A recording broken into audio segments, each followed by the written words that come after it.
Today we're looking at all the Lorwyn rares that have never been reprinted. This video is sponsored by Flipside Gaming. Check out flipsidegaming.com for all your gaming needs. Right now you can pre-order Tarkir Dragonstorm, Magic the Gathering Final Fantasy, or find a vast number of other great items on their website. Remember, shipping is free in the US if your order's over $100 or consists only of singles. Just look in the description or comment section below for direct links to their site.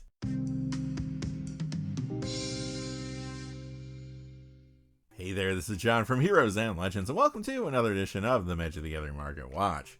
Today, our whole video is a one per video. If you've been watching the channel for a long time, you know that we used to run into Lorwyn block rares spiking all the time in our Magic the Gathering Market Watch videos.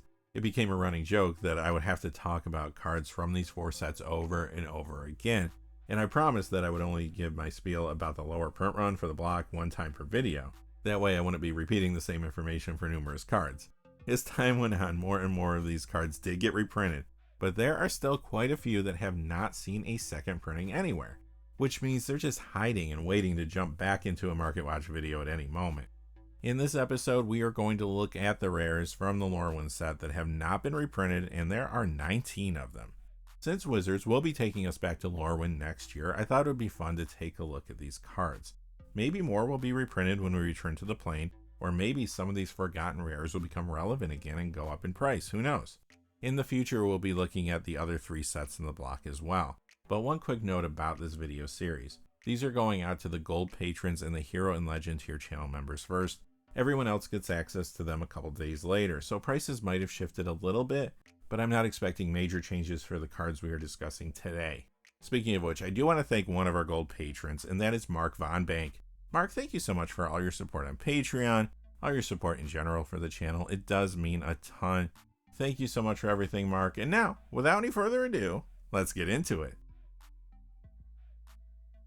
Coming in at number 19 is Fathom Trawl, 44 cents. This one is cheap because it just isn't a great card anymore. The power creep in Magic is real, and there's just better ways to do the same type of thing. Number 18 is Kelphenor's Plans, 49 cents. This actually does see a little commander play, where it's found sometimes in Blim Comedic Genius decks. Unfortunately, the only way this card is good is if you can give it to your opponent and force them to use it. Number 17, Twinning Glass, 49 cents. I'm starting to see why some of these cards have not been reprinted. This is a good idea, but it's just very hard to get this to work to your advantage. Plus, the cost of 4 for an artifact that might do nothing when it's on the battlefield kind of hurts. Number 16, Thoughtweft Trio, 50 cents for this one. On its own, this is not very impressive, but it is a Kithkin, and even though you must champion a Kithkin when it enters, I do think this is a card to watch. The Kithkin creature type is popular with many players, and there has been an appetite to see this creature type get more attention. Maybe a return to Lorwyn will be the right time and place to bring Kithkins to the next level.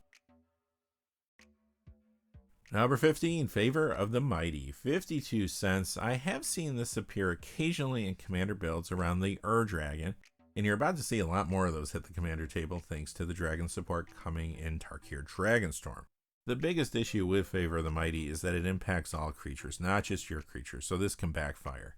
When this is in play, you'll want to be really sure you're going to always have the creature with the highest converted mana cost, or at the very least, a way to protect yourself in case this ability impacts an opponent's creature. It is a giant enchantment, but even if giants get more love when we return to the plane, I still don't think we'll want to play this card under most circumstances. Number 14, Eyes of the Wizened, 56 cents currently. This is cheap to cast, but it does rely on the fact that one of your opponents is playing blue instants like Counter Magic or Bounce, which does happen in commander games, but ultimately this leaves it up to the opponent to decide if they need to disrupt what you're doing and give you the 4/4 elemental token or not. That's going to leave this card feeling pretty weak most of the time. Now, it's an elemental enchantment, and elementals are another creature type that will get more support as time goes on, but regardless, I don't think this will be that great. Number 13, Sig River Guide, 65 cents. I do see this used every once in a while as a commander for a Merfolk deck. Honestly though, there are better options out there to head up a Merfolk typal build. The biggest issue with Sig is simply its color identity. Merfolk in the modern era have leaned towards blue and green, so the white keeps Sig from appearing in the 99 of most Merfolk commander decks. But perhaps when we return to Lorwyn, we'll see more Azorius Merfolk. However, if that's the case, Sig could very well be reprinted there. At least it's cheap if you feel the need to grab a copy. Number 12, Nettlevine Blight, 83 cents. I have actually seen this played rarely in Zur Eternal Schemer commander decks, but this is a rough one. The casting cost is high, and it will eventually take care of a creature or land, but there are a lot of cheaper and faster ways to do that. It does move on to other creatures or lands that your opponent controls, but they get to decide where it goes, so they'll be able to mitigate this threat more often than not in a game of Commander. Number 11, Ashling's Prerogative, 98 cents. This is a card that appears in some Commander builds, even if it's only on rare occasions. I've seen it in decks around Narset Enlightened Master, Zada Hedron Grinder, Kali of the Vast, and Bellicor the Dark Master, for example. Ultimately, though, this is another card that could backfire on you if you don't have a strong plan, since this impacts all creatures on the battlefield. You really only want to use this if the converted mana costs of most or all of your creatures are either odd or even. If Wizards ever made a new legendary creature with red in its color identity that encouraged you to use all odd or even converted mana cost creatures, you know this card would catch on. Number 10 is Knucklebone Witch, finally over $1. This one is $1.14. It's rare, but I have seen this in some commander decks like Warp Bogart Ante and Grenzo Dungeon Warden. The thing is, there's lots of great goblins. This one's okay. It can get bigger, and you could even build a combo around this to make it infinitely large, but you still must find a way to get the damage across, and on its own, this doesn't have any evasion. It really isn't a bad card, but it is requiring a lot of work from you, where many more modern goblin cards are just more efficient. Number 9 is Bogart Mob, $1.19. I've seen this one in Warp Bogart Ante commander builds too. If you can give your tokens evasion and get them across for damage, your army could grow quickly, so there are some commander builds that might like this. It is annoying that you must champion a goblin, but I do find it interesting that it creates goblin rogue tokens.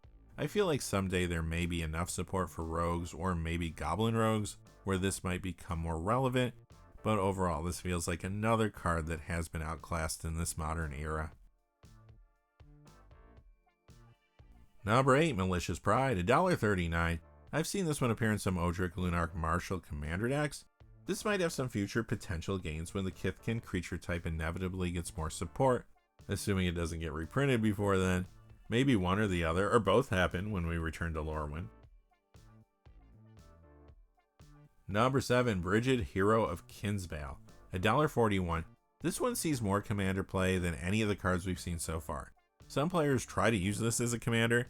It can appear in the 99 of builds too though, like Brahma's King of Oreskos, Oabi Kaleria, and Mathis Fiendseeker. I've even seen this in deck lists around a card coming out in Tarkir Dragonstorm, Nerav Heart of the Storm. Brigid, Hero of Kinsbale does a good job at keeping players off your back early in the game at least, and its ability works on attacking or blocking creatures target player controls, which allows you to manipulate the outcome of combat even when your creatures are not involved. It's also another card that will get better in the future as the Kithkin creature type improves. I like this one, and it's still a cheap pickup.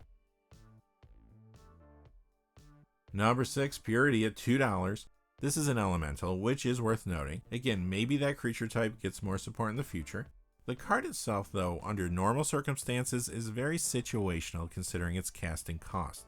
It's best used with a spell that deals reciprocal damage so that not only is the damage prevented to you, but you'll also gain life. Notice that it does not say spell or ability an opponent controls. It also shuffles back into your library when it hits the graveyard, which can be useful in Commander 2. I think there is potential that the right spell could come along to push this card's value. It's another cheap pickup that you might want to have in your collection just in case. Alright, before we get to our top 5, just a quick reminder, this video is sponsored by Flipside Gaming. Check out flipsidegaming.com for all your gaming needs. Right now you can pre-order Tarkir Dragonstorm products there. You can also pre-order Magic the Gathering Final Fantasy products as well, and they have a whole lot of other great things on their website, Magic related and otherwise. Remember, if your order's over $100 or consists only of singles, shipping will be free in the United States. And if you're looking for a direct link to their site, just check out the description or comment section below. I do have links posted in both of those places. And now, without any further ado, let's get to the top 5.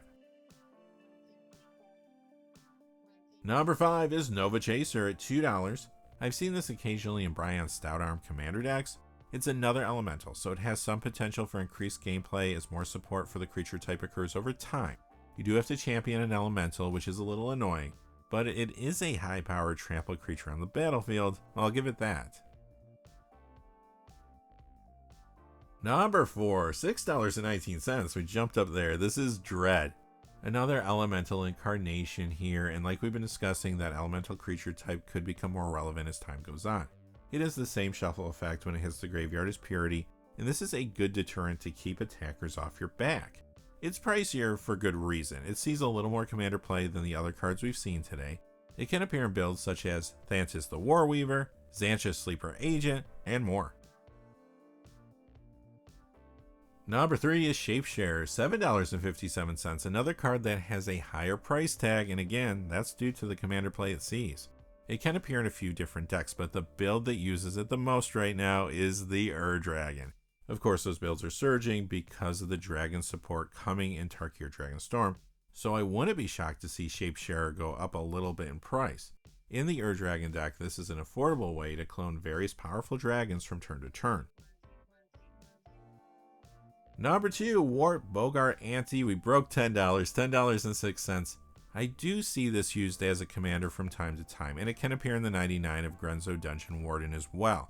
It's a unique goblin that has fear, which you don't see anymore, and it lets you return a goblin from your graveyard to your hand on your upkeep.